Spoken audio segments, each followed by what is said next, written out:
Salam sejahtera, terima kasih karena bersama dengan saya di Nazilin Unity Channel. Satu lagi pendedahan berkait dengan kes Najib yang masuk 42 juta ringgit ke dalam akaun beliau. Pendedahan kali ini luar biasa melalui saksi.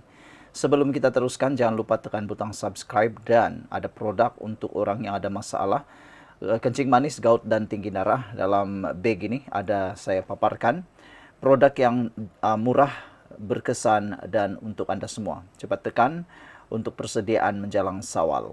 Baik, kata saksi, "My God," kata Najib apabila tahu 42 juta ringgit masuk ke akaun.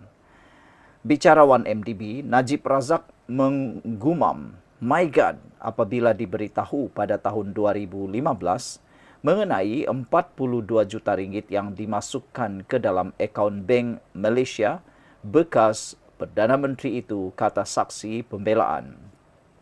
Bekas pengarah tanggungjawab sosial korporat CSR 1MDB Samsul Anwar Sulaiman memaklumkan kepada Mahkamah Tinggi di Putrajaya hari ini berhubung reaksi tertuduh apabila saksi pembelaan memberitahunya mengenai apa yang berlaku pada Julai tahun itu.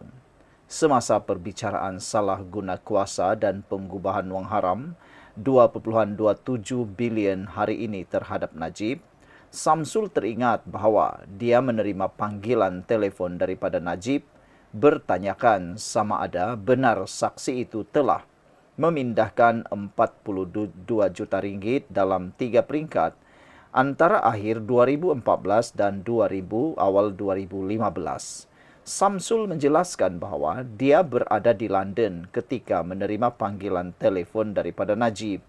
Menurutnya, dia ke ibu kota United Kingdom itu dari Antwerp, Belgium, untuk menenangkan fikirannya selepas mendapat tahu tentang artikel Wall Street Journal mengenai RM42 juta ringgit itu. Dia berkata sebelum ini dirinya menerima panggilan daripada setiausahanya bahawa pejabatnya di Malaysia telah disebu SPRM. Dalam keterangannya, Samsul juga memberitahu Hakim Perbicaraan Colin Lawrence Sequeira bahawa dia memberitahu Najib ketika itu bahawa dia memang telah membuat pemindahan tetapi dia tidak mengetahui identiti akaun Private Banking MY tersebut. Najib kemudian bertanya kepada saya, mengapa saya memindahkan dana itu ke dalam akaun tersebut. Saya memberitahunya bahawa saya mengikut arahan daripada Ung Su Ling dan Dennis C yang ketika itu masing-masing adalah Ketua Pegawai Eksekutif dan pengarah projek Yayasan Rakyat Wan Malaysia YR1M kerana adalah amalan standard bagi saya untuk memproses pembayaran berdasarkan arahan mereka untuk program CSR. Memandangkan peranan mereka dalam YR1M, saya percaya bahawa pembayaran ini bertujuan untuk tujuan CSR.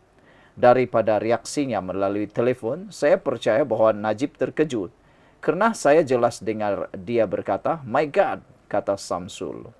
Perlu dinyatakan bahawa Mahkamah Jenayah Berasingan pada tahun 2020 mendapati Najib bersalah atas kes rasuah yang dikaitkan dengan 42 juta ringgit dan sejak rayuannya ditolak pada 2022, bekas Perdana Menteri itu telah menjalani hukuman penjara 6 tahun dan didenda 50 juta ringgit.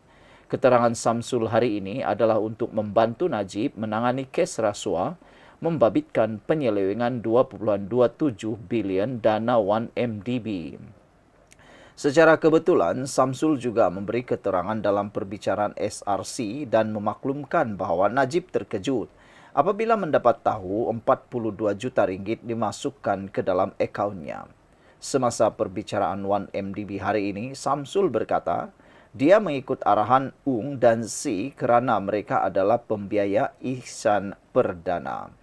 Beberapa orang yang memberikan komen ialah Purple Mouse 7378 kerana kata terujala tu dapat dah selamat masuk bank. Mari kita enjoy, kata Purple Mouse. Itulah tanggapan Pepel Maus, sama ada dia terkejut atau teruja, tak tahulah mana satu terpulang pada Anda. Sekian dulu untuk kali ini, jangan lupa tinggalkan komen Anda, tekan butang subscribe, bye-bye. Salam sejahtera, terima kasih karena bersama dengan saya di Nazilin Unity Channel. Ada netizen kata, menurut laporan berita ini, kata mereka, merujuk kepada laporan berita ini, habislah Najib, kata mereka. Apa yang membuatkan Najib menjadi lebih malang? Ikuti terus ulasan kali ini. Jangan lupa tinggalkan komen Anda, tekan butang subscribe. Ada apa pada nota 9 halaman dari Tong? Najib dah diberi amaran tentang Jolo. Rupa-rupanya, sebelum skandal 1MDB berlaku, Najib sudah pun diberi amaran tentang Jolo. Tapi menjadi persoalan, kenapa Najib tidak memendahkan amaran tersebut? Sebelum kita teruskan, siapa yang ada masalah kencing manis, gout, dan tinggi darah, ada produk yang saya kongsikan kepada Anda. Murah dan berkesan, cepat beli selagi ada promosi besar-besaran sebelum Syawal mendatang ataupun Raya. Belilah cepat-cepat sebagai persediaan Anda untuk menyambut Syawal. Jangan pula orang beraya, Anda pula sakit gout, tinggi darah, kencing manis. Jadi belilah selagi harganya murah sekarang. Terima kasih karena menyokong channel ini dengan membeli produk tersebut. Ada apa pada nota 9 halaman dari Tong? Najib dah diberi amaran tentang Jolo. Genap 10 tahun lalu, pemilik akhbar niaga The Edge, Tan Sri Tong Koi Eng atau Ong, telah bertemu dengan Datuk Seri Najib Razak di kediaman bekas Perdana Menteri berkenan berhubung 1MDB ataupun One Malaysia Development Berhad. Penganalisis politik Fatih Aris Omar berkongsikan imej dan butiran mengenai nota yang memberi amaran kepada Najib mengenai peranan Jolo dalam skandal 1MDB. Dalam pertemuan inilah Najib diberi amaran bahawa skandal keuangan terbesar ini boleh membawa kesan negatif kepadanya. Tetapi kelihatannya Najib enggan mendengar amaran itu. Pada bab 8 buku Behind the Story, Tong menjelaskan usahanya, sidang pengarang The Edge, adik Perdana Menteri Tan Sri Nazir Razak, dan Tun Dr. Mahathir Mohamad membongkar skandal berbelit-belit ini. Foto nota terklimat bertulisan tangan kepada Najib ini dimuatkan pada halaman 266. Tong juga menjelaskan ringkasan beberapa halaman tersebut tulis Fatih. Berikut perincian mengenai setiap halaman nota tersebut yang mulanya diserahkan kepada Najib ketika taklimat di premis peribadinya di Jalan Duta, Kuala Lumpur. Halaman 1, hutang 1MDB terlalu besar, tidak dapat ditampung aset yang dimiliki syarikat itu. Halaman 2, bagaimana Jolo mencipta Petro Saudi pada 2009 bagi mencari dana tunai 1.2 bilion ringgit bagi menutup hutangnya dengan bank RM716 juta dan juga membeli saham UBG.